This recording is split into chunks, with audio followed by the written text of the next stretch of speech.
Hello students, आज हम करेंगे एक्सरसाइज 1.2 का क्वेश्चन नंबर 4। क्वेश्चन नंबर 4 है हमारा, गिवन दैट HCF 306657 का आपको 9 दे रखा है। HCF आपको एलसीएम फाइंड करना है, तो आपके दो नंबर्स दे रखे हैं। फॉर्मूला आपको पता ही है इसका, HCF multiple LCM equals to product of two numbers.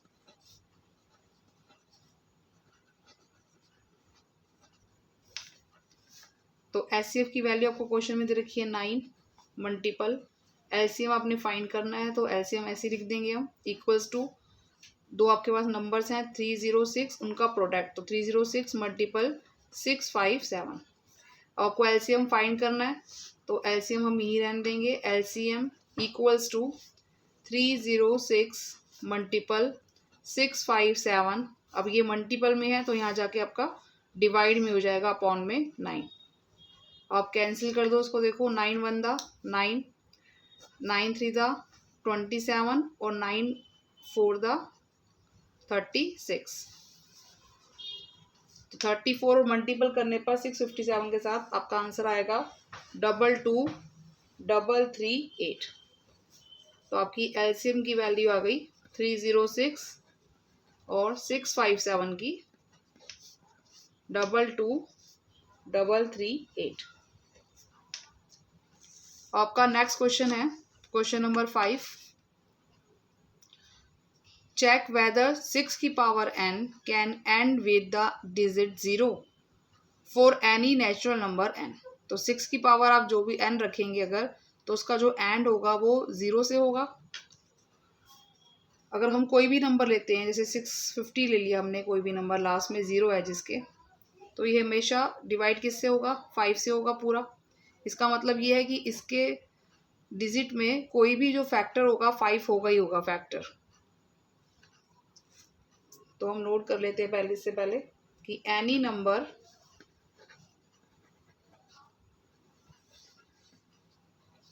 With unit place as 0 और 5, जब लास्ट में डिजिट 0 होगी या 5 होगी तभी वो 5 से पूरा डिवाइड होगा, इज डिविजिबल बाय 5।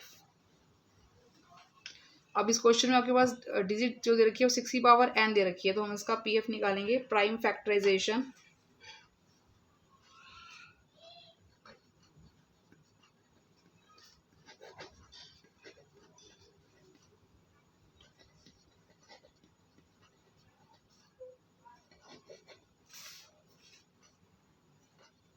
सिक्स की पावर n का, तो 6 के हो गए आपके 2 मल्टीपल 3 फैक्टर हो गए और पावर आपकी n हो गई।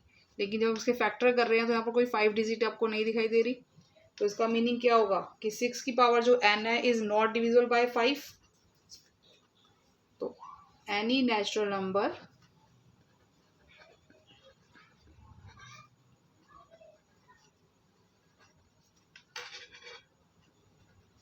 n में 6 की पावर जो n है is not divisible by 5।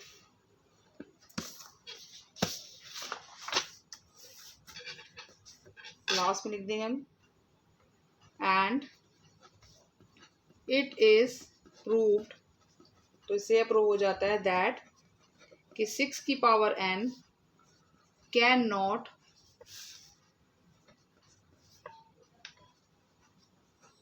And with the digit 0 for any natural number n। For example ले लो आप, 6 की पावर अगर हम 1 रखते हैं तो 6 आता है आपका, 6 की पावर 2 रखते हैं तो 6 मल्टीपल 6 मतलब 36 हुआ, या 6 की पावर 3 रखते हैं तो आपका हो गया 6 मल्टीपल 6 तो 36 सिक्स कर दो आप 216। तो लास्ट में कभी भी आप देखोगे यूनिट प्लेस में कहीं भी 0 या 5 नहीं आता।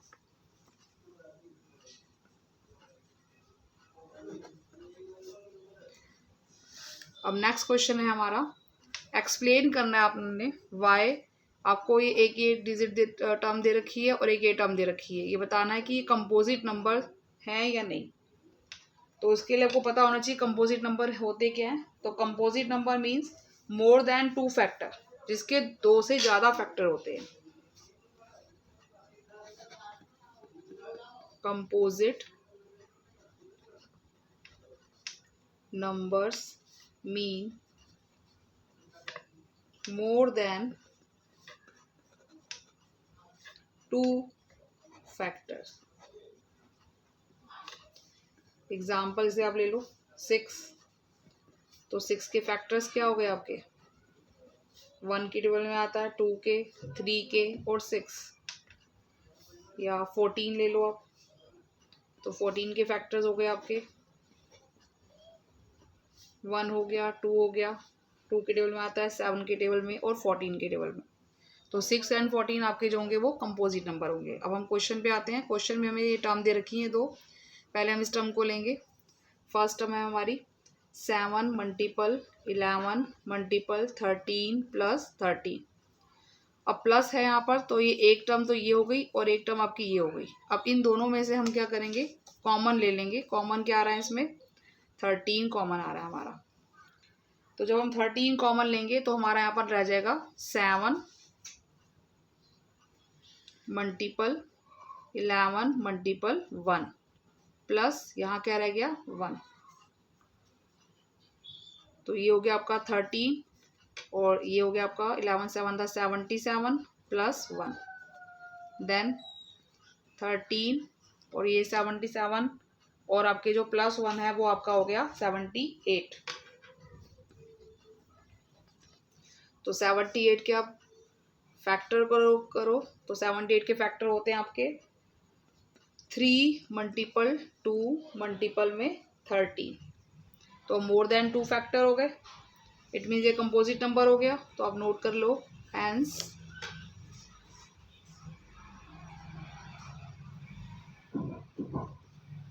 7 multiple 11 multiple 13 plus 13 is a composite number। अब हम सेकंड लेंगे, जो सेकंड हमें दे रखा है क्वेश्चन। सेकंड क्वेश्चन आपका 7 multiple 6 multiple 5 multiple 4 multiple 3 multiple 2 multiple 1 plus 5। आपके पास 2 टर्म्स दे रखी हैं, इसमें अब दोनों टर्म्स में 5 कॉमन आ रहा है, तो आप 5 कॉमन ले लो। तो यहाँ आपका रह गया 7 multiple 6 multiple 4 multiple 3 multiple 2 multiple 1 plus, और यहाँ से भी कॉमन लिया तो 1 रह गया यहाँ पे। अब 5 एज इट इज, अब इन सबको मल्टीप्लाई करेंगे तो आपका आएगा 1008 प्लस 1, देन 5, ये आपका हो गया 1009। अब 1009 जो है cannot be factorize further, इसीलिए आपके फैक्टर क्या हो गए 5 एंड 1009। तो अब more than 2 factor,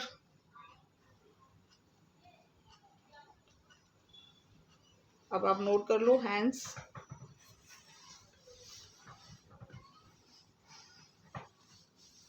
7 multiple 6 multiple 4 multiple 3 multiple 2 multiple 1 plus 5 is a composite number। अब इसके मोर देन 2 फैक्टर हो गए, 1 भी हो गया, 5 भी हो गया और 1009, 3 फैक्टर हो रहे हैं इसके। तो मोर देन 2 फैक्टर हैं तो आपका ये क्या होगा, कंपोजिट नंबर। इसके बाद हम नेक्स्ट क्वेश्चन करेंगे, question number 7।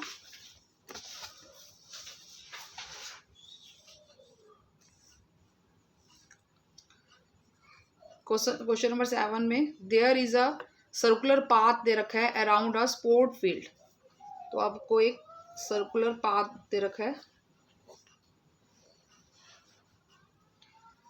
Sonia takes 18 minutes to drive 1 round. अब सोनिया जो है वो एक राउंड लगाती है 18 मिनट्स में।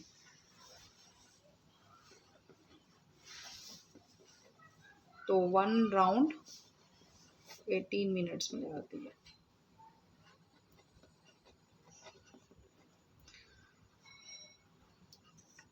While Ravi take 12 minutes for the same. और रवि जो है वो आपके एक राउंड लगाता है 12 मिनट्स में। तो suppose they both start at the same point. अगर वो दोनों ही यहां से स्टार्ट कर रहे हैं, एक ही पॉइंट से स्टार्ट कर रहे हैं दोनों, एंड गो सेम डायरेक्शन में जा रहे हैं, तो how many minutes will they meet again. तो वो दोबारा किस पॉइंट पर मिलेंगे। अगर सोनिया दूसरा राउंड जो है वो करती है, अगर 1 राउंड 18 मिनट्स में करती है तो दूसरा राउंड 36 मिनट्स में होगा कंप्लीट। इसी तरह अगर रवि 1 राउंड 12 मिनट्स में करता है तो सेकेंड राउंड में 12 + 12 24 मिनट्स हो गए, और थर्ड राउंड में 24 + 12 36 मिनट्स हो गए। तो इसका मतलब किस टाइम पे वो दोनों मिलते हैं, 36 मिनट्स में they will meet again at the starting point. अब इसे हम क्वेश्चन के अकॉर्डिंग सॉल्व करेंगे। तो इस क्वेश्चन में हम एलसीएम लेंगे इन दोनों का। LCM of 18 minutes and 12 minutes.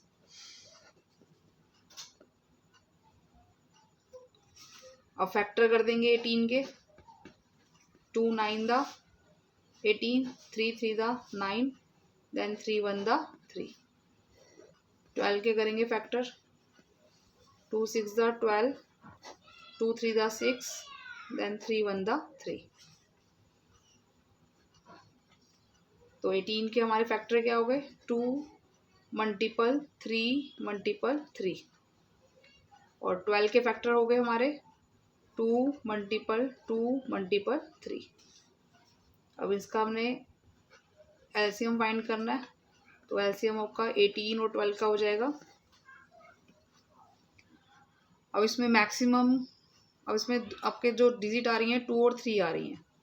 तो देखेंगे पहले 2 जो है किस में मैक्सिमम है, 12 में मैक्सिमम आ रहा है 2 मल्टीपल 2, तो नोट कर लेंगे।